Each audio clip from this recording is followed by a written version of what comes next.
searching my gaze, can't find what they look for, waving me through to cry you a song.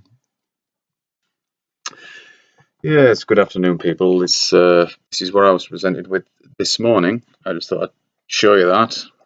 Um, you can kind of see a little bit of my shed here, my abode, dwelling. It was a little bit snowy this morning. It wasn't really as bad as they predicted, but they have to, since the Michael Fish incident, and I think it was 1987, when he said there was no hurricane or something, and there was one, obviously, and it wreaked havoc through mostly in the south of the country, but it was a little bit breezy up here as well. Yeah, so I'm kind of trapped in here today. Nothing much I can do out there. I could build a snowman. I could have a snowball fight with myself or with my cat. I don't think she'd be very interested. Her paws are not really designed to make snowballs, and she kind of puts one down and then goes like this. I don't think she would. Anyway.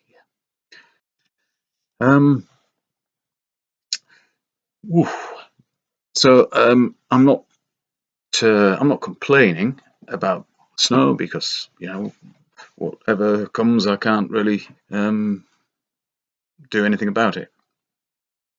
And you have to accept what the weather brings. But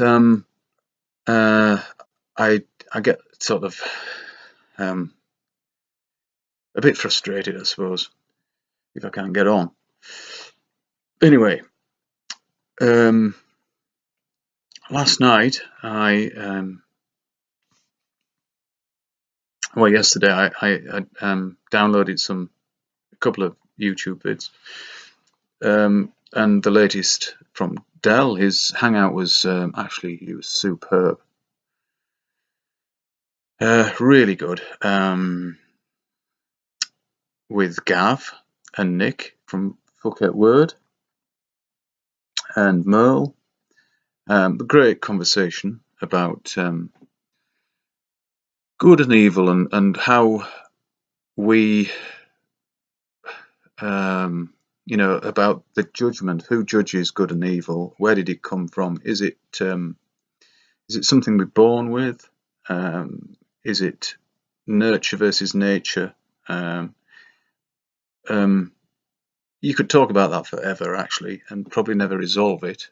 I don't know, but it's a really interesting topic. But then very inspirational couple of people came on. Two young lads from Canada. I think they're both at school.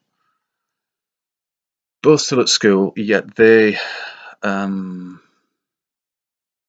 using their critical thinking skills to navigate their education, and that will stay with them forever, for the rest of their lives.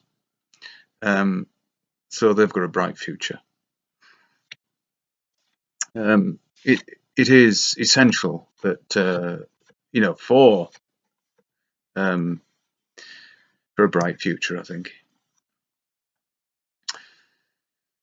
And good on them. I mean, and that is a kind of good that Dell and Beyond the Imaginary Curve do. And if you don't think that's good, then you should be ashamed of yourself, because to not challenge any authority is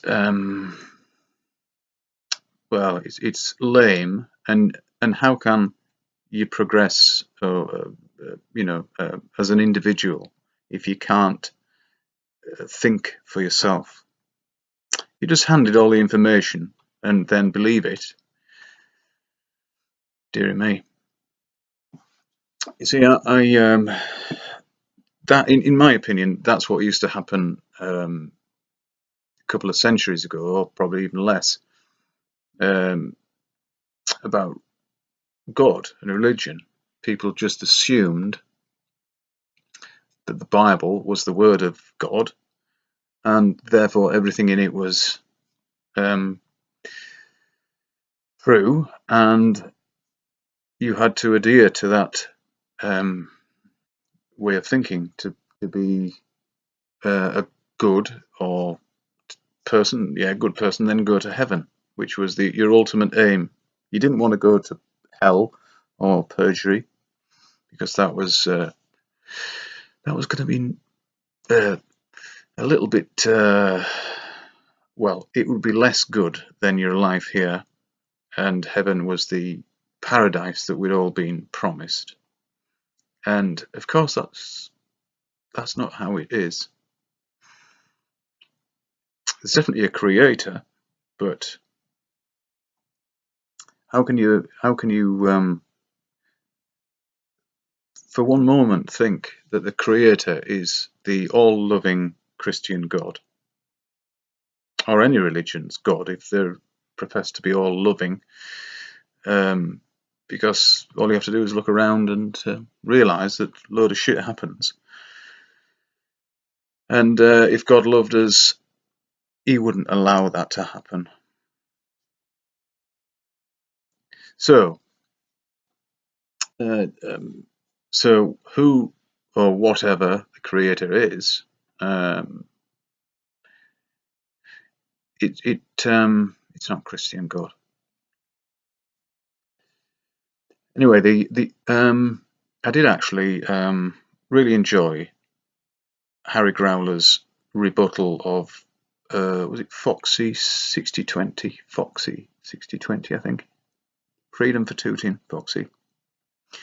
I'm only calling him Foxy because there was a comedy series called Citizen Smith. You probably, if you're old as me, you'll remember it. And Citizen Smith's that character was going out with a girl or married to this woman. I can't remember now. And say if he was married, his mother-in-law used to call him Foxy, where his nickname was Wolfie. And that was, she didn't, she was meant to be a bit dippy, but she called him Foxy for obviously to take the piss. But she probably didn't know she was taking the piss. I think that was the setup. But it was funny when used, when the timing was right, it was good. Anyway, I really like the father-in-law because he was really, really stern and, easily pissed off by Wolfie's actions. And Wolfie 6020 is, you can't compare him to anybody really, apart from just somebody who's quite ignorant, and maybe it's his duty to be ignorant. Maybe he really knows what he's doing, and he's just trying to maintain the the status quo or the bullshit, because it is bullshit. And this is the point I'd like to make really now. Harry went into great well, he didn't go into great detail, but he made a great job of what he did. But all in all, it's all nonsense. Because what he's actually doing, what Harry is actually doing, is destroying a straw man. After the Second World War, with the V2 rocket, which was actually used in combat, if you didn't know that, they did send some over to Britain.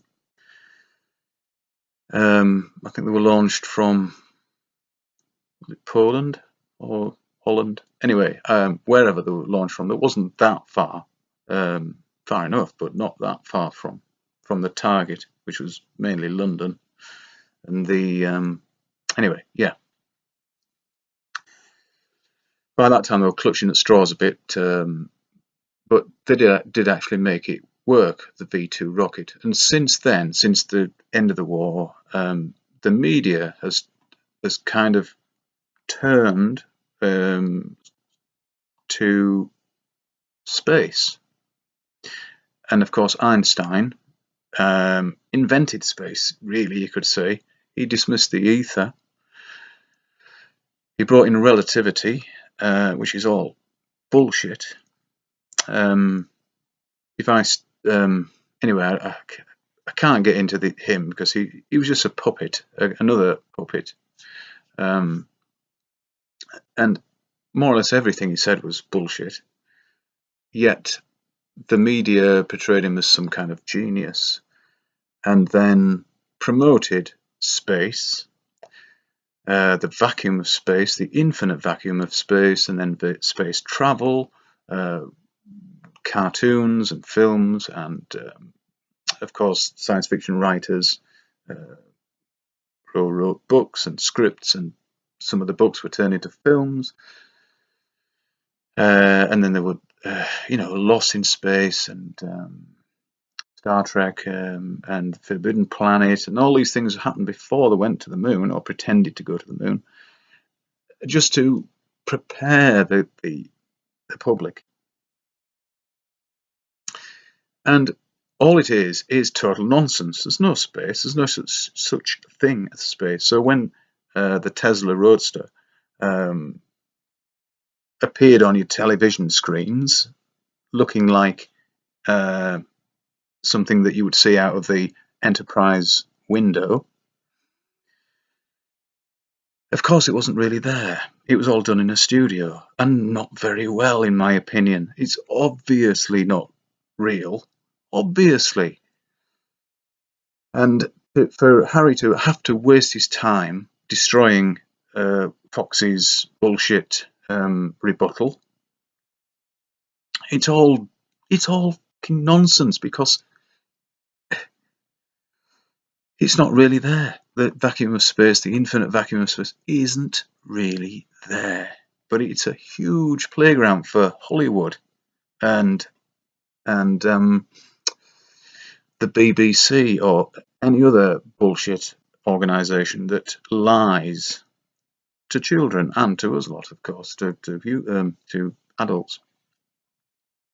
But they try and get them when they're young, so they make cartoons of space and make astronauts heroes. And when I was a little lad, I wanted to be not a fireman. I wanted actually to be a paleontologist. I wanted to go and look for dinosaur bones. It's the same thing. It's nonsense. And I think it was King Kong, when I was watching Peter Jackson's King Kong. I didn't think it was any good, really. I love the first one. I think it's great, but there were a great deal of dinosaurs in that. I mean, come on. I know they're supposed to be in the first one, actually. They cut loads out of it, apparently. I've not seen it, but I think that was the story. But I did see that they're very clever. The animators very clever, because the big, long-necked, long-tailed, plant-eating dinosaurs, who, by the way, could never have lived because their little mouths couldn't eat all the vegetation they would need to fuel that huge body. It's impossible. Elephants have to eat for about 18 hours a day just to sustain themselves, and they have a big mouth and a much, much smaller body. But as they were walking, these herds of these long-necked, long-tailed beasts were walking. Their tails were just beautifully animated, and it made it look just so well, So, and I've observed that in real animals. Even my cat her tail will swing like that.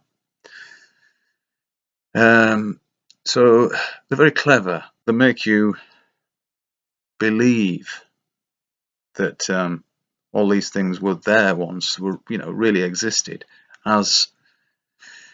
but that's far more clever than I think than that Tesla bullshit Roadster in bullshit space, because that is just so cheap and tacky. If you think that's real, I have absolutely no respect for you whatsoever.